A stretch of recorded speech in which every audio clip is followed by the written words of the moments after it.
Hello and welcome to the MU Focus Bulletin for April 29th. In today's program, here are the standout headlines. Official, Sir Jim launches Ruthless clear-out, 13 names set to leave Old Trafford. With a Casemiro performing like this, how can Man United let him go? PSG versus Bayern delivers a footballing spectacle as Enrique and company redefine the beautiful game. And now for the full details. Official, Sir Jim launches Ruthless clear-out, 13 names set to leave Old Trafford. Ladies and gentlemen, Manchester United could part ways with as many as 13 players this summer as Ineos, the ownership group behind the Red Devils, prepares for a major squad overhaul. Among the high-profile names expected to depart are Casemiro, Marcus Rashford, and Rasmus Højlund. Supporters at Old Trafford are eagerly anticipating a wave of new signings in the upcoming transfer window. However, player departures will be just as crucial in trimming the squad and generating funds for potential reinforcements. The number of exits could reach double digits this summer. Casemiro is one of the most notable names expected to leave, with his contract set to expire. The Brazilian remains the highest earner in the dressing room, meaning his departure would free up significant space in the wage bill.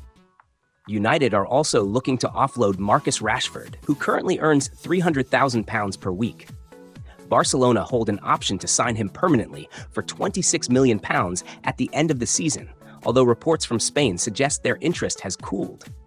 There remains a possibility that Barcelona are playing down their intentions to negotiate a lower fee, which is why Michael Carrick recently refused to rule out Rashford returning to Old Trafford. Speaking in a press conference, the interim manager said, "There will be decisions to make at the right time regarding certain situations, and Marcus Rashford is clearly one of them. But for now, nothing has been decided.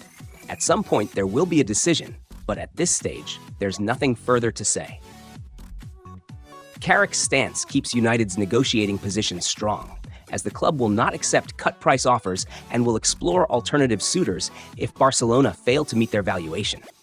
Like Rashford, both Rasmus Højlund and Jadon Sancho have spent this season out on loan, at Napoli and Aston Villa respectively. Napoli's agreement for Højlund includes a clause that will make his move permanent for £38 million once they secure Champions League qualification next season. The deal is described as a formality, effectively bringing an end to Højlund's 3-year spell at United.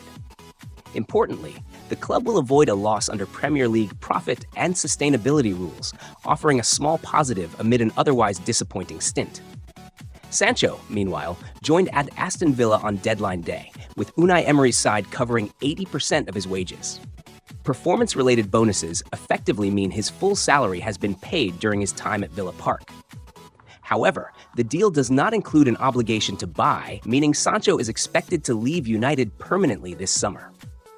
Once signed for £72.8 million from Borussia Dortmund in 2021, his time at Old Trafford has ultimately been a major disappointment. Tyrell Malacia also finds himself on the departure list. The Dutch fullback struggled after a serious knee injury that required 2 separate surgeries, sidelining him for over 500 days. Since returning, he has found it difficult to rediscover his previous form. United are also aiming to sell Andre Onana and recover as much as possible of the £47.2 million fee paid to Inter Milan in 2023. Radek Vitek is set to be given a chance in pre-season after an encouraging loan spell at Bristol City, although the young goalkeeper is keen for regular first-team football. With Sene Lammens now established as the first-choice goalkeeper, United may reluctantly accept offers for Vitek if suitable terms are presented. The future of Altay Bayindir also remains uncertain after a largely bench-based campaign. Joshua Zirkzee's situation is another to watch. Despite being considered a valuable asset, the Dutch forward is growing frustrated with limited playing time. Manuel Ugarte faces a similar issue, having made just 8 Premier League starts this season. Ineos are reportedly willing to give new signings 2 seasons to prove themselves. And Ugarte is now nearing the end of his second campaign without making a significant impact. Several academy graduates could also depart. Tyler Fredrickson, with 1 year left on his contract, may seek a permanent move to kickstart his career. Toby Collier, after loan spells at West Bromwich Albion and Hull City, is also eager for consistent minutes. Dan Gore's contract expires this summer. Having made his first-team debut in the Carabao Cup against Crystal Palace in 2023 and later featuring in the Premier League, he has since been loaned out multiple times, with injuries disrupting his development. A Casemiro like this. How can Man United let him go? Under the Old Trafford lights, Casemiro once again delivered a commanding performance. Not only did he open the scoring, but he also anchored the midfield with authority, playing a vital role in pushing Manchester United closer to a UEFA Champions League return. United started brightly, and in the 11th minute, the breakthrough arrived. From a corner, Bruno Fernandes delivered a pinpoint cross. Harry Maguire rose highest to flick the ball towards the far post, where Casemiro was perfectly positioned to head home past Kewuman Kelleher. It marked his 9th Premier League goal of the season, 8 of them headers, a remarkable tally that would impress even the most prolific strikers. For a defensive midfielder, it is an extraordinary return. But his impact went far beyond the goal. As Brentford pushed forward aggressively in search of an equalizer, Casemiro transformed into a relentless defensive presence, breaking up play and shielding the backline. His role combined defensive solidity, positional intelligence, and transitional play. Rather than staying fixed in a traditional number 6 role, he constantly adjusted his positioning, closing spaces, and anticipating danger. The partnership with Kobbie Mainoo stood out tactically. Mainoo's composure and ball retention provided stability, while Casemiro offered the steel behind him, winning duels, intercepting passes, and restoring defensive structure. Together, they formed a perfectly balanced midfield unit. His connection with Bruno Fernandes was equally crucial. While Bruno operated as the creative hub, Casemiro ensured he had the freedom to express himself, recovering possession and launching quick transitions. Time and again, Casemiro drove forward, drawing opponents before releasing incisive passes that disrupted Brentford's defensive shape. These moments, though understated, were key to unlocking the game. The victory not only strengthened United's grip on a top 3 position, but also moved them closer to Champions League qualification. Yet amid the celebrations, there is an underlying sense of uncertainty. Casemiro has confirmed he will leave at the end of the season after 4 years at the club. If that moment comes, United will face a significant void, one that will not be easy to fill. PSG versus Bayern delivers a footballing spectacle. Enrique and company redefine the beautiful game. The UEFA Champions League semi-final first leg between Paris Saint-Germain and Bayern Munich turned into a true footballing spectacle, with a breathtaking 9-goal thriller.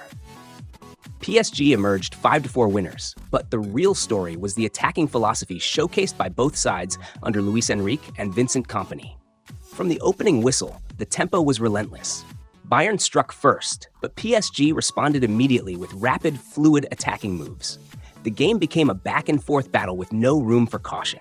PSG led 3-2 at halftime, reflecting the end-to-end nature of the contest. In the second half, PSG appeared to take full control, extending their lead to 5-2 with clinical attacking play and lightning-fast transitions. Bayern looked overwhelmed at times, yet their resilience kept the tie alive. The German side mounted a late comeback, scoring twice to reduce the deficit to 5-4 and setting up a tense finale. Although they could not complete the turnaround, their fightback ensures the second leg remains wide open. For PSG, the narrow advantage is valuable, but their performance also underlined genuine ambitions to conquer Europe this season. More importantly, this match highlighted a shift in modern elite football. Both teams embraced high-intensity pressing, relentless attacking, and a willingness to take risks. Enrique and company turned a semi-final into a showcase of pure, expressive football. From a broader perspective, this serves as a warning to the rest of Europe. Competing at the highest level now demands this intensity and quality. For Manchester United, it represents the benchmark they must reach if they are to return to the summit of European football. 1 match, 9 goals, countless emotions, another unforgettable Champions League night. And based on what we've seen, the second leg could be even more explosive.